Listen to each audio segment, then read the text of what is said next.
Bonjour à tous, c'est Roro Lapin76 et aujourd'hui je vais vous présenter l'une de mes répliques de poing, le Glock G18C de chez WE.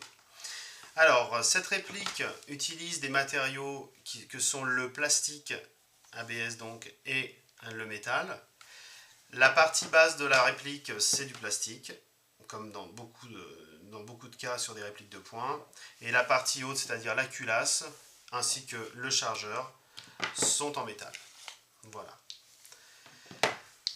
Cette réplique marche avec du gaz bouteille, d'accord, que l'on va introduire par le cul du chargeur, comme toujours, avec une capacité de 28 billes, et on arrive à tirer une autonomie, je dirais, de 2 chargeurs et demi maximum, avec un plein de gaz. Voilà. Après, tout dépend de la qualité du gaz que vous utiliserez. Alors j'ai beaucoup aimé ce pistolet parce qu'il est semi-automatique mais également full auto. Voilà, avec ce petit commutateur, ce sélecteur de tir, on va être en semi et ici on va passer en full auto. Je ne vous cache pas qu'au niveau des sensations de tir, c'est quand même bien impressionnant. La culasse est lourde, elle claque bien. Et même si la puissance de cette réplique n'est pas démesurée, on va plafonner à 1 joule avec un début de plein de gaz. On peut tirer quand même 2 chargeurs de billes, de 28 billes efficacement. Et bien, malgré cette faible puissance, si on peut dire, qui est largement suffisante pour une réplique de poing, et bien, on a un kick et des sensations de recul vraiment très intéressantes, très importantes. Voilà. Donc voici pour le haut de la culasse qui est typique du G18C. Voilà. Donc, une autre raison pour laquelle j'ai opté pour ce modèle, c'est que utilisant un chargeur à gaz bouteille, la plupart du temps, quand les températures chutent, on s'aperçoit qu'on a des gros dégazages en partie, et ça, c'est pas du tout intéressant, et en tout cas pas agréable.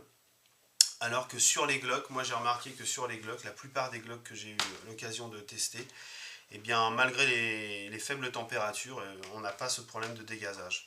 Ça ressemble vraiment au comportement d'une réplique à sparklet CO2. Voilà.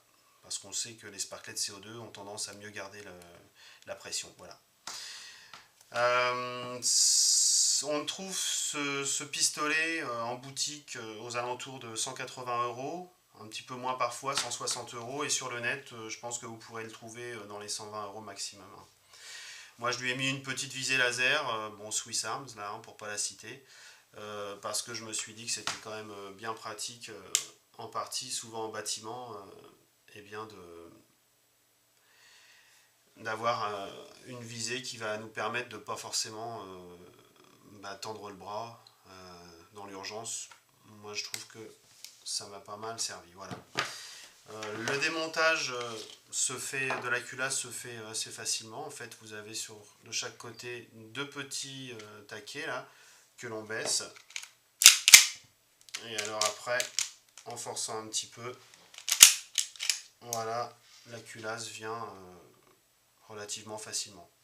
Donc là, je l'ai bien graissé. C'est un pistolet que j'ai depuis un certain temps, donc qui montre des traces d'usure, mais qui ne présente aucun symptôme de dysfonctionnement ni d'imprécision particulière. C'est vraiment quelque chose de vraiment fiable. Moi, j'en suis content personnellement. Voilà. Ok, j'ai pas grand chose d'autre à ajouter. Si vous avez des questions, n'hésitez pas à la suite de la vidéo, vous pouvez me poster vos commentaires. Donc c'était un modèle de chez WE, le Glock G18C Tactical. Voilà, je vous remercie.